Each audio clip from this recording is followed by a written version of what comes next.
आपको बताएं, पीटीआई की आज नमाज जुमा के बाद लिबर्टी चौक में एहतजाज की कॉल।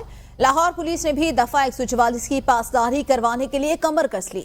लिबर्टी और उसके अतराफ में पुलिस की भारी नफरी तैनात। मुमकिन कशीदा हालात के पेश नजर कंटेनर्स, वाटर कैनन और कैदियों वाली गाड़ियां भी पहुंचा दी गई। आपको बताएं, पाकिस्तान तहरीक इंसाफ ने आज जुमा के बाद एहतजाज की कॉल दी थी। उसी के पेश नजर पंजाब के अंदर जो है वो दफा 144 नाफिज कर दी गई। इस मौके पर हमारे नुमाइंदे नादिर चौधरी हमारे साथ मौजूद हैं। नादिर, बताएगा क्या सूरत हाल है इस वक्त लाहौर की?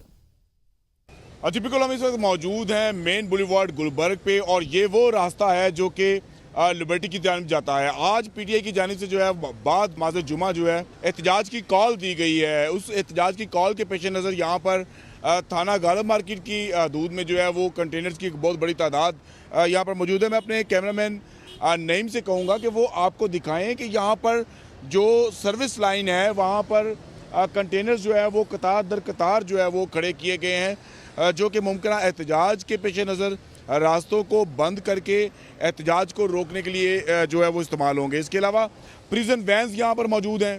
वाटर कैनन जो है वो मुख्तलिफ जगहों पर जो है वो खड़े किए गए हैं। इसके अलावा पुलिस की भारी नफरी यहाँ पर मौजूद है, डॉल्फिन यहाँ पर मौजूद है, पीरू यहाँ पर मौजूद है, मुख्तलिफ विंग्स यहाँ पर मौजूद है। रात भर जो है वो छापों का सिलसिला भी जारी रहा।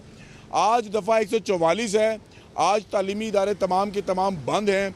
अब देखना ये है कि रोज़ाना की बुनियाद पर जो तुलबा की जानिब से चीज़ें सामने आ रही थी, जलाओ गिराओ और रोज़ाना की बुनियाद पर जो एहतजाज था वो भी आज पुलिस उससे भी जो है वो नबर आज़मा होगी। और उसके अलावा जो पीटीआई का एहतजाज है वो भी एक बहुत बड़ा चैलेंज है लाहौर पुलिस के लिए।